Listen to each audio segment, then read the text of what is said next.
Hello friends, எல்லாருக்கும் வணக்கம். இன்றைக்கி நம்ம சேனலில் என்ன வீடியோ பற்றி பார்க்க போகிறோம் அப்படின்னு பார்த்தீங்க அப்படின்னா, உங்களுடைய ஓட்டர் ஐடி தொலைஞ்சிருச்சு அப்படின்னா புதிய வெப்சைட்டில் எப்படி நம்ம அப்ளை பண்ணுறது அப்படின்னு நம்ம பார்க்க போகிறோம். அதேமாதிரி பழைய ஓட்டர் ஐடி யூஸ் பண்ணுறீங்க அப்படின்னா புதிய வெப்சைட்டில் ஸ்மார்ட் ஓட்டர் ஐடியை எப்படி நம்ம அப்ளை பண்ணி வாங்குறது அப்படின்றது தான் நம்ம டீட்டெயிலாக இந்த வீடியோவில் பார்க்க போகிறோம். ஸோ வீடியோவை ஃபஸ்ட்லேருந்து லாஸ்ட் வரைக்கும் ஸ்கிப் பண்ணால் பாருங்கள்.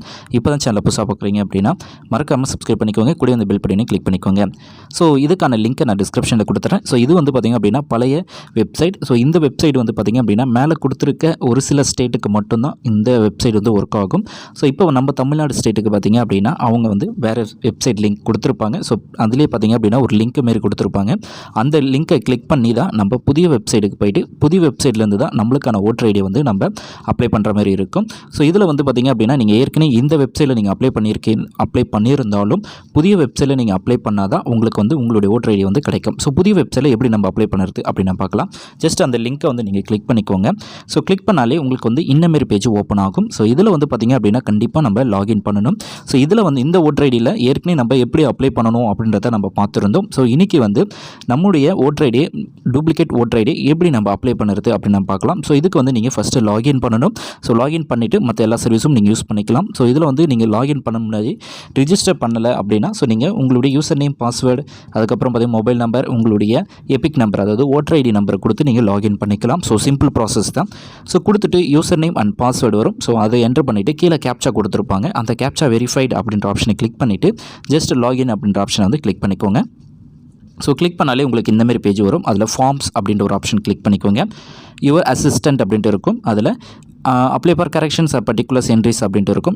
அந்த ஃபோர்த்து அந்த ஆப்ஷன்ஸ் வந்து நம்ம கிளிக் பண்ணிக்கலாம். கிளிக் பண்ணிவிட்டு ஜஸ்ட் சப்மிட் அப்படின்ற ஆப்ஷனை கிளிக் பண்ணிவிட்டு சப்மிட் அப்படின்ற ஆப்ஷனை கிளிக் பண்ணிக்கலாம். ஸோ இப்போ வந்து இதில் வந்து ரெண்டு ஆப்ஷன்ஸ் கொடுத்துருப்பாங்க. ஒன்று பார்த்திங்க application for self and application for other electro அப்படின்ட்டு இருக்கும். ஸோ உங்களுடைய இது வந்து பார்த்திங்க அப்படின்னா செல்ஃப் அப்படின்னு கொடுத்தீங்க அப்படின்னா நீங்கள் என்ன ஓட்டர் ஐடி கொடுத்தீங்களோ அது உங்களுக்கு ஷோ ஆகும். அதர் வேறு யாருதுனா நீங்கள் யூஸ் பண்ணுறீங்க அப்படின்னா அவங்களுடைய ஓட்டர் ஐடியை நீங்கள் கொடுத்து அதை வந்து நீங்கள் கண்டினியூ பண்ணி அதை வந்து கரெக்ஷன் பண்ணுற மாதிரி இருக்கும்.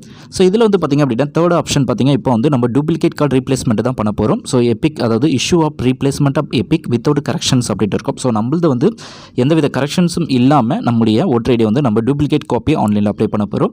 ஸோ அதுக்கு தேர்ட் ஆப்ஷனை கிளிக் பண்ணிவிட்டு ஓகே அப்படின்ற ஆப்ஷனை கிளிக் பண்ணிக்கோங்க. யுவர் பார்ட் நம்பர் அப்படின்ட்டு இதில் ஷோ ஆகும். ஸோ இதில் வந்து லெஃப்ட் சைடில் இருக்க எல்லா ஸ்டேட்டஸும் நம்ம பண்ணுற மாதிரி இருக்கும். ஜஸ்ட் வந்து நெக்ஸ்ட் அப்படின்ற ஆப்ஷனை வந்து மட்டும் நம்ம கிளிக் பண்ணிக்கலாம். ஸோ வேறு எதுவுமே நம்ம பண்ண போகிறது கிடையாது. ஆஸ் யூஷுவலாக உங்களுடைய டீட்டெயில்ஸ் எல்லாமே இதில் ஷோ ஆகும். ஸோ அது எல்லாமே கரெக்டாக இருக்கா அப்படின்ற மட்டும் நீங்கள் செக் பண்ணிக்கோங்க. ஸோ டீட்டெயில்ஸ் எல்லாமே கொடுத்துட்டு நெக்ஸ்ட் அப்படின்ற ஆப்ஷனை கொடுத்துக்கோங்க. Application for issue replacement of EPIC without correction அப்படின்ற ஆப்ஷனில் வந்திருக்கும். ஸோ இதில் வந்து பார்த்திங்க அப்படின்னா 3 ஆப்ஷன் கொடுத்துருப்பாங்க. ஸோ ஃபஸ்ட்டு பார்த்திங்க அப்படின்னா லாஸ் அண்ட் டிஸ்டர்ட், அதாவது ஃபயரில் எதனா உங்களுக்கு வந்து இஷ்யூ ஆயிருக்கு அப்படின்னா அதுக்கப்புறம் மல்டிடேட்டட் அப்படின்ற ஒரு ஆப்ஷன் கொடுத்துருப்பாங்க. ஸோ இதில் வந்து நீங்கள் முக்கியமாக கவனிக்க வேண்டியது லாஸ் ஆகிடுச்சு, தொலைஞ்சிடுச்சின்னு அப்படி இந்த ஆப்ஷனை கிளிக் பண்ணிங்க அப்படின்னா ஸோ நீங்கள் அதுக்கான கம்ப்ளைண்ட்ஸ், அதுக்கு எஃப்ஐஆர் காப்பீஸ் அதெல்லாத்தையுமே நீங்கள் வந்து கொடுத்தா தான் அது வந்து உங்களுக்கு வந்து ப்ராப்பராக அப்ரூவல் ஆகும். அப்படி இல்லாத பட்சத்தில் உங்களுக்கு வந்து அப்ரூவல் ஆகாது. ஸோ அதுவே பார்த்திங்க அப்படின்னா டிஸ்டார்டட் டு ஃபயர்லேயோ அல்லது நேச்சுரல் டிசாஸ்டர்லேயோ உங்களுக்கு வந்து மிஸ் ஆகிடுச்சு அப்படின்னா ஸோ உங்களுக்கு வந்து அது ரிலேட்டடான டாக்குமெண்ட்ஸ் எதுவுமே கேட்க மாட்டாங்க. ஸோ அதனால் நீங்கள் வந்து செகண்ட் ஆப்ஷன்ஸை மோஸ்ட்லி செலக்ட் பண்ணிக்கோங்க. செலக்ட் பண்ணிவிட்டு நெக்ஸ்ட் அப்படின்ற ஆப்ஷனை கொடுத்துக்கோங்க. ஸோ நீங்கள் எங்கேருந்து அப்ளை பண்ணுறீங்களோ அந்த பிளேஸை வந்து நீங்கள் என்ட்ரு பண்ணிவிட்டு நெக்ஸ்ட் அப்படின்ற ஆப்ஷன் வந்து கொடுத்துக்கலாம். ஸோ இப்போ வந்து ஃபைனலாக பார்த்திங்க அப்படின்னா சப்மிஷன். ஸோ இதில் வந்து பார்த்திங்க அப்படின்னா இந்த கேப்சா, அதில் கொடுத்துருக்க கேப்சா வந்து கரெக்டாக என்ட்ரு பண்ணிவிடுங்க. என்ட்ரு பண்ணிவிட்டு டேட்டா வந்து ஃபஸ்ட்டு சேவ் பண்ணிவிடுங்க. ஸோ நடுவில் எதனா இன்டரப்ட் ஆகிடுச்சு அப்படின்னா ஸோ ட்ராப்பில் இருக்கும், ட்ராப்பில் இருந்து நம்ம எடுத்துக்கலாம் முடியும். ஸோ எஸ்ன்னு கொடுத்துக்கலாம். ஸோ இப்போ வந்து சக்ஸஸ்ஃபுல்லாக சேவ் ஆகிடுச்சு. இப்போ வந்து ப்ரிவ்யூ அப்படின்ற ஆப்ஷனை கிளிக் பண்ணிக்கோங்க. ஸோ ப்ரிவ்யூ கொடுத்தோம் அப்படின்னா ஸோ நம்ம என்னத்துக்காக இந்த ஃபார்ம் சப்மிட் பண்ணியிருக்கோம் அப்படின்றத அந்த ஆப்ஷன் வந்து உங்களுக்கு ஷோ ஆகும். ஸோ அதில் வந்து கரெக்டாக டிக்காக இருக்கா, voter issue of replacement and EPIC without correction அப்படின்ற ஆப்ஷன் கிளிக்காக இருக்கும். ஸோ மற்ற டீட்டெயில்ஸ் எதுவுமே இருக்காது. ஏன்னா நம்ம என்ன டீட்டெயில்ஸ் கொடுத்தோமோ அந்த டீட்டெயில்ஸ் மட்டும் தான் ஷோ ஆகும். ஸோ ஃபைனலாக இப்போ வந்து நம்ம சப்மிட் அப்படின்ற ஆப்ஷனை கிளிக் பண்ணி சப்மிட் பண்ணிக்கலாம்.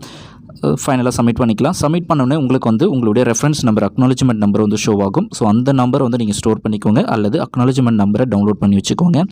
ஸோ இப்போ நம்ம எப்படி நம்ம ஸ்டேட்டஸ் செக் பண்ணுறது அப்படின்னு நம்ம பார்க்கலாம். ஸோ அதுக்கு ஹோம் பேஜ் போய்டுங்க. ஹோம் பேஜில் போய்ட்டு அதில் ட்ராக் அப்ளிகேஷன் ஸ்டேட்டஸ் அப்படின்னு சொல்லி ஒரு ஆப்ஷன் இருக்கும். ஜஸ்ட் அந்த ஆப்ஷனை கிளிக் பண்ணுங்கள். ஸோ கிளிக் பண்ணிங்கன்னா உங்களுடைய ரெஃபரன்ஸ் நம்பரை அதில் காப்பி பண்ணுங்கள். ரைட் ஹேண்ட் சைடில் இருக்கிற உங்களுடைய ஸ்டேட் என்ன அப்படின்றத செலக்ட் பண்ணிவிட்டு சப்மிட் அப்படின்ற ஆப்ஷனை கிளிக் பண்ணுங்கள். ஸோ கிளிக் பண்ணாலே உங்களுக்கு வந்து ஸ்டேட்டஸ் வந்து இதில் ஷோ ஆகும். ஸோ உங்களோட ஸ்டேட்டஸ் இப்போ வந்து சப்மிட் பண்ணியிருக்கீங்க. ஸோ சப்மிட் பண்ணி முடிச்ச உடனேக்கு அப்புறம் பார்த்திங்க அப்படின்னா ஒவ்வொரு ஸ்டெப்பாக உங்களுக்கு வந்து மூவ் ஆகிட்டே இருக்கும். ஸோ ஃபைனலாக உங்களுக்கு வந்து அப்ரூவல் ஆகிடுச்சு அப்படின்னா உங்களுக்கு வந்து ஆட்டோமேட்டிக்காக உங்களுடைய போஸ்டல் மூலமாகவே நீங்கள் நீங்கள் வந்து உங்களுடைய கார்டை நீங்கள் வாங்கிக்கலாம். இந்த வீடியோ உங்களுக்கு யூஸ்ஃபுல்லாக இருக்கும்னு நினைக்கிறேன். யூஸ்ஃபுல்லாக இருக்கு அப்படின்னா லைக் பண்ணுங்கள், ஷேர் பண்ணுங்கள்.